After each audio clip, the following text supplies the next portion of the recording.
This encounter happened to me while attending college at Auburn University in Alabama.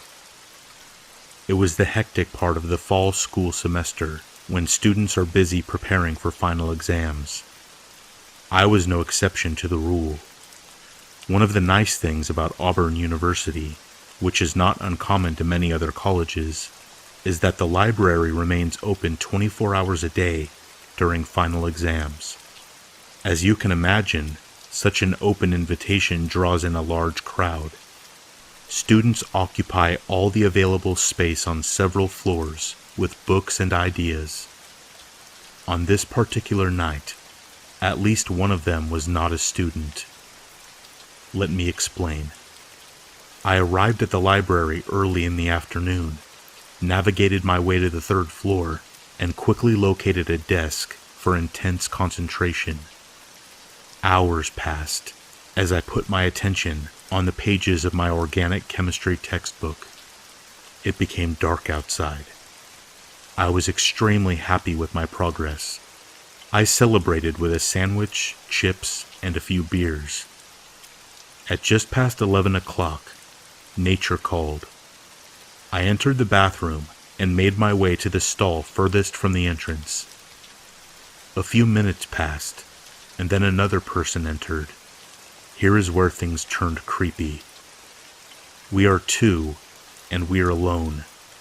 For what seemed like an eternity, I only heard silence. No toilet flushing, no feet shuffling, no hand washing, absolutely nothing. Then, he locked the door. At this point, my mind was racing. Was I about to be robbed? Random act of violence? A joke? I tried to stay calm as he walked over to the stall that I occupied. Eventually, he broke the silence with an offer I will never forget. He offered me a Happy Meal. I kindly but firmly rejected, and thankfully, he exited the bathroom. I quickly finished my business, washed my hands, and left in a hurry. The exchange had me absolutely spooked. Study time was over. On my way out of the library, I spotted him. Our eyes locked briefly, and then I turned away. I could feel his stare. All that I remember about him is that he was a middle-aged man wearing makeup and a McDonald's uniform. I haven't eaten McDonald's since.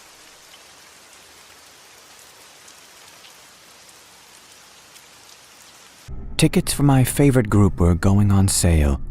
Getting tickets for them is hell, and having a good laptop and Wi-Fi was key to up your chances on snatching a good seat. My university's Wi-Fi was complete ass, so I decided I would go around to various fast food places and test their Wi-Fi to see which one was the best. This wasn't too hard to do, since my university was walking distance from an abundance of various restaurants and fast food places, plus more food places that were a few minutes away by car or bus. One of the places I decided to test was McDonald's, which was only a 5-minute drive away from my university. I had my boyfriend take me, and we went inside and set up my laptop, iPad, and iPhone. We ordered something to snack on as well, because you can't pass up the opportunity of McDonald's fries if you are in McDonald's. In front of our table was a group of old guys who looked around the age where death would be knocking on their door soon. Me and my boyfriend were busy checking the Wi-Fi speed and conversing and giggling, when one of the old guys stood up and decided to jokingly make a comment along the lines about how we should be doing our homework on a weekend, and how teenagers were always working or on their phones. I don't exactly remember the wording he used, but it was along those lines. We both just awkwardly chuckled, and then we went back to what we were doing and tried to look busy. Apparently, old people don't care if you are busy or whatever, because he kept making jokes and speaking to us and telling us to stop working, etc. Notably, the majority of his remarks and conversation were directed towards just me and not to my boyfriend. Now, I was already kind of nervous because people randomly talking to me makes me a little antsy, especially ones who keep rambling after I make it clear I don't want to talk anymore. But him being an older man added to my nervousness even more due to how creepy and predatory they can sometimes be. He started asking questions that were more personal, like where did I go to school, how old I was, and whatnot. I was getting uncomfortable at this point, but answered his questions and told him the college I attended and how old I was. Looking back now, I don't think me telling him the truth about it was that harmful. He probably forgot them as soon as I told him. He also started complimenting me, then saying how pretty I was. All the while he was doing this, the other old men were either laughing or telling him to leave the poor girl alone. He started to make comments on me and my boyfriend's relationship as well, saying how cute we looked, it was nice to see young couples, and how long we'd been with each other, etc. After we answered, he laughed and said, "Well, if you ever get tired of him and want to look for someone else, I'm always available. You can kill me and get some money." I was 100% uncomfortable at this point and just laughed along nervously while scooching closer to my boyfriend. I don't think he was serious though, and was just trying to joke around with us to seem likable or cool, but him even suggesting that was creepy and uncalled for. He finally left us alone after all the chuckles to himself and went back to talking amongst the old men. After a few minutes, I asked my boyfriend if he could grab us some things from the car because I wasn't feeling too good due to reasons. As soon as he left, the old guy and his friends got up too, and I hoped they would just walk out and pass by my table without saying a word.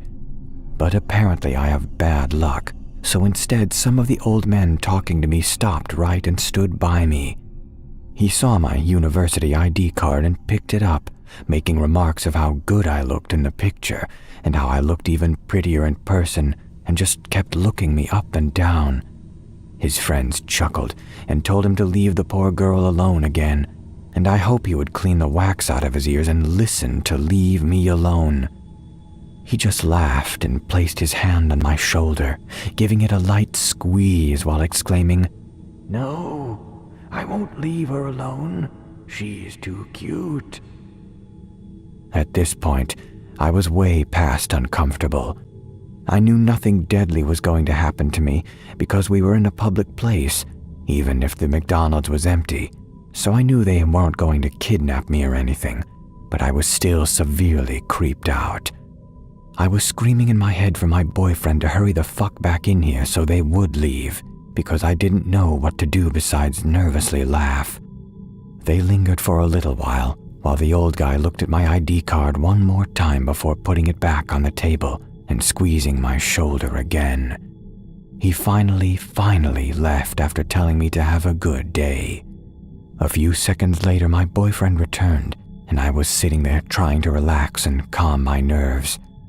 I might be overreacting at getting so nervous, because the threat of me being taken or hurt was most likely next to none.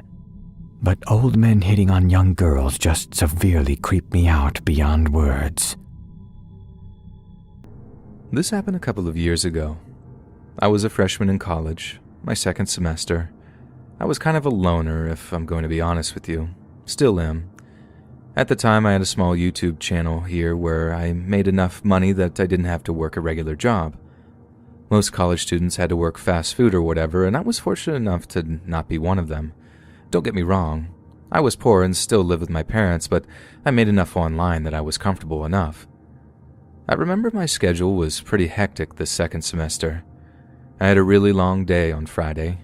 Every Friday, my first class was at 7 a.m., and my last class of the day was at 4 p.m. There were a couple of hours between classes throughout the day, and I think I had about 4 in total.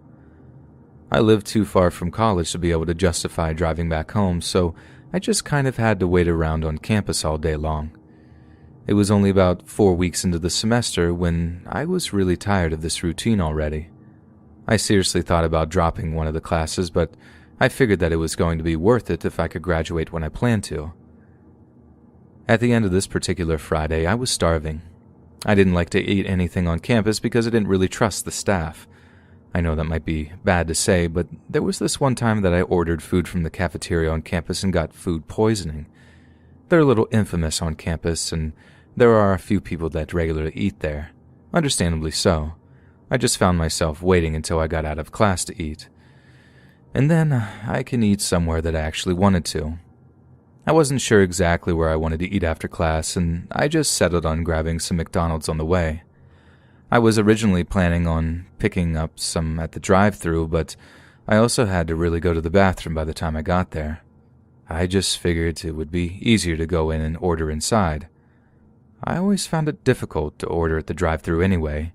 I had a hard time understanding what people were saying through the microphone, so I got in there, ordered my food, and I was good to go. I was just going to bring it into my car and eat as I drove home, but I noticed something weird going on. Right outside of the McDonald's, two people were having an argument. They looked like they were around my age, probably late high schoolers or college students themselves.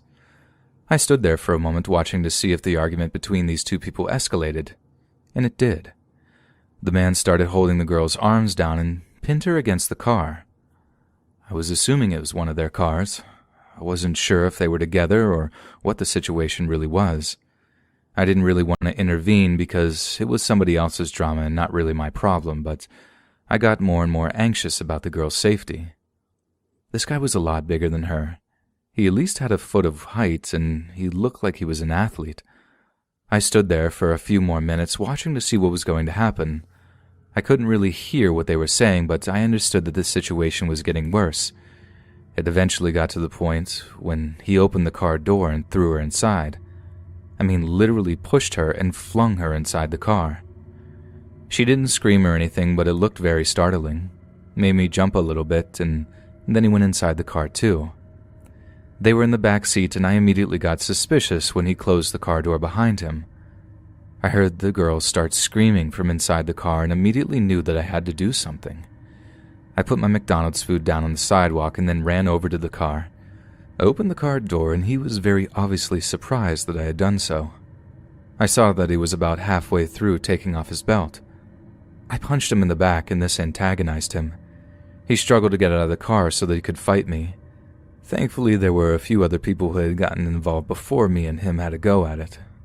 There were two older men in their 40s who happened to be walking into the McDonald's that turned around and came over to help. When the other people started getting involved, he got anxious and just got in his car and drove away. I asked the girl what had happened. She told me that she didn't know that guy and he was just some random freak that wanted to use her. She claimed that he asked her to do it, but when she declined, he started getting confrontational about it, and I guess that was when I had noticed what was going on. This guy wasn't very smart. We were eventually able to identify him, and he was eventually charged with assault. The situation could very easily have been bad.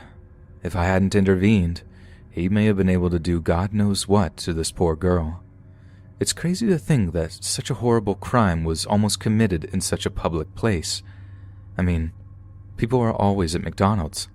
The thought that someone could even attempt such a violent and repulsive act in public like that blows my mind. The girl thanked me profusely as I had just saved her a lot of physical and psychological torment. I told her that I didn't do anything special and that I was just trying to do the right thing.